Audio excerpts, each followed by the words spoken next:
YouTube channel. Was my first YouTube, not vlog, it's my intro video. So I am a NEET aspirant. I gave NEET 2026, which was unfortunately cancelled because paper was leak. So अभी रीनीट होने वाला है. So मैंने exam दिया था and the paper was easy. Like bio section was too easy and chemistry is also moderate and physics is also quite moderate. सो मेरी preparation ठीक थी, उतनी अच्छी नहीं थी, but like I give my 100%. तो मुझे कॉलेज अलॉट तो हो रहा था, but college a lot in the sense मतलब मुझे लगा था कि शायद मुझे कॉलेज मिल जाएगा बिकॉज मैंने आंसर की से चेक किया था, तो my answers was correct most of the bio and chemistry. मेरी फिजिक्स थोड़ी वीक है, लाइक फिजिक्स वीक नहीं है, मैं क्वेश्चन प्रैक्टिस नहीं करती, मतलब बहुत कम करती हूँ फिजिक्स में, तो मुझे इसको इम्प्रूव करना है. सो रीनीट आई गेस मेरे लिए एक चांस है मेरी गलतियों को, मिस्टेक्स को, उसको एनालाइज करके उसको सही करना. सो मैंने नीट एग्ज़ाम के बाद बहुत सारे फॉर्म्स भरे थे, not as a backup plan, just कि मैं प्रैक्टिस करूँ थोड़ी. सो मैंने कहा, मतलब मैंने बहुत सारे फॉर्म भरे थे. मैं आपको वो लिस्ट बता दूँगी कि मैंने कौन कौन से फॉर्म भरे थे. वो मतलब आपको भी देखो, फॉर्म जो है अगर आप उस स्ट्रीम से हो ना, पीसीबी स्ट्रीम से, तो उसके जितने भी फॉर्म्स अगर निकलते हैं वो सबको आपको फिल कर देना चाहिए. देखो होगा ना होगा वो अलग मैटर है, बट कभी भी आपको पढ़ाई छोड़नी नहीं चाहिए, मुझे ऐसा लगता है. सो मेरे फ्रेंड लोग ने मुझे सजेस्ट किया था कि तुम्हें आपको फॉर्म भर देना चाहिए.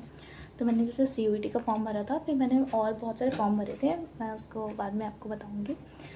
तो आज मैंने जैसे आज CUET का मैंने फॉर्म भरा था, तो आज मेरा एग्ज़ाम था बायो एंड इंग्लिश का, एंड एट 18 मेरा फिज़िक्स और केमिस्ट्री का एग्ज़ाम है. मुझे CUET के बारे में कुछ भी नहीं पता था. मैं अपना फर्स्ट लाइक कि बहुत ख़राब पेपर था मेरा. मुझे CUET के बारे में कुछ सर्च करके जाना था, मतलब मैंने ना इसके PYQ सर्च किए थे, तो मुझे बायो पेपर बहुत इजी लगा. तो मैंने कहा कि एज अ नीट एस्पिरेंट मिले तो CUET like it's too easy, मुझे ऐसा लगा.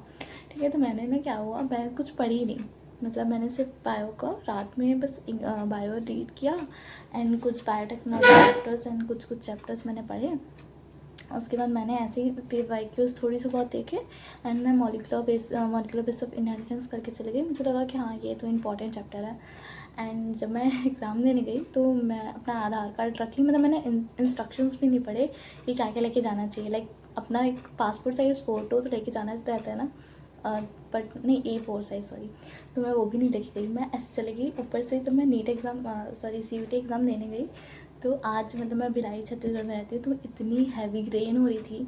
सो हम लोग कार से ऐसे लाइक मेरे को 8:30 को रिपोर्टिंग टाइम था, गेट क्लोजिंग टाइम था. फिर इतनी बारिश हो रही थी, हम लोग भीगते भीगते गए. मेरा सेंटर बहुत दूर था, लाइक 30 मिनट्स का रास्ता था, 35 मिनट्स का. ऊपर से बारिश हो रही थी बहुत ज़्यादा. फिर ऐसा हुआ, फिर मैं गई, फिर बारिश हो रही थी और मेरी जो एडमिट कार्ड है ना वो भीग रही थी, तो मैंने उसको अपनी टी-शर्ट के अंदर डाल दिया ताकि वो भीगे ना. फिर मैं वहाँ पे गई और मैंने अपना आधार कार्ड जो है ना अपनी कार में ही छोड़ दी. तो मुझे उन्होंने बोले कि अपना आधार कार्ड दो. मैं अपने आधार कार्ड तो मैं कार में छोड़ दी.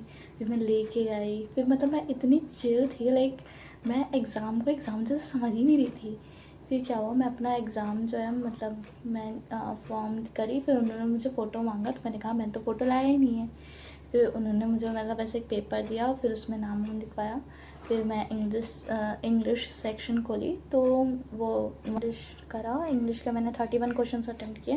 मैं इंग्लिश पढ़ के नहीं गई थी, मतलब मैं बहुत टाइम से इंग्लिश ही नहीं पढ़ी थी एक्चुअली, तो मैं इंग्लिश पढ़ के नहीं गई थी. उसके बाद मैंने बायो का सेक्शन खोला. बायो मुझे पता था बहुत ईजी आएगा, तो मैंने 20 मिनट्स में बायो अपना सेक्शन कंप्लीट कर लिया था. बायो बहुत ईजी था, मतलब बहुत ईजी था. मतलब मैं 20 मिनट में बना के उस पर बैठ के कि मैं क्या करूँ.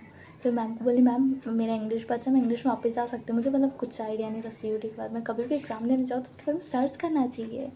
मैं क्या करी मुझे भी नहीं पता. फिर उसके बाद फिर मेरा बायो हो गया था. फिर मैं उसको फिर से 10 बार देख रही हूँ कि अब क्या ही करूँ, हो गया. तो उसके बाद फिर हुआ, ऊपर से इतनी बारिश हो रही थी भाई. फिर ये सब हुआ. सो मैं अभी मेन इंपॉर्टेंट बताती हूँ. अभी मेरा 18 का एग्ज़ाम है फिज़िक्स और केमिस्ट्री का, उसका मुझे पढ़ना है. So I was preparing from a coaching. Coaching का नाम मैं नहीं दूँगी, अभी बाद में दूँगी, ठीक है. तो उसके बाद मैं अपने कोचिंग से अभी घर आई हूँ, ठीक है. मतलब मैं पहले बाहर रहती थी, बट अभी मैं अपनी घर में शिफ्ट हुई एग्ज़ाम मतलब एग्ज़ाम के कुछ डेज़ पहले। तो अभी रीनीट होने वाला है, तो मुझे उसका फिर से प्रिपरेशन करना पड़ेगा। अच्छा हुआ मैंने बुक्स को त्यागा नहीं था, मतलब ब्रेक नहीं किया था, क्योंकि मुझे सीयूटी का प्रिपरेशन करना था, तो मुझे उसके लिए पढ़ना तो था ही। तो ये अच्छा चीज़ हुआ मेरे साथ, मुझे ऐसा लगता है। तो अभी मैं क्या कर रही हूँ, लाइक घर में तो पढ़ाई होती नहीं है, मतलब मेरे घर में बहुत ज़्यादा हल्ला होता है एक्चुअली, बहुत ज़्यादा। मैंने लाइब्रेरी अपने घर के पास मैंने लाइब्रेरी ज्वाइन किया है, तो वहाँ पे मैं अपना डे टाइम कल बताऊँगी आपको कि मैं क्या क्या करती हूँ।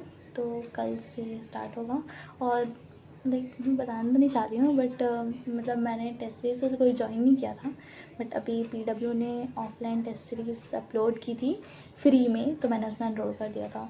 विद्यापीठ में होगा मतलब, और मेरी कोचिंग से भी मुझे आया है कि लाइक आप आके कर सकते हो। अभी तो सीबीटी होगा नेक्स्ट ईयर से, तो दोनों ही सही हैं वैसे तो, बट मेरे को ऑफलाइन ज़्यादा सही रहता है, बट देखना पड़ेगा कि बहुत धूप हो रहा है, तो उसके अकॉर्डिंग। कल मैं अपना बताती हूँ प्रिपरेशन के बारे में, थोड़ी तो बतलाती हूँ मैं। ठीक है, तो कल मिलते हैं, बाय।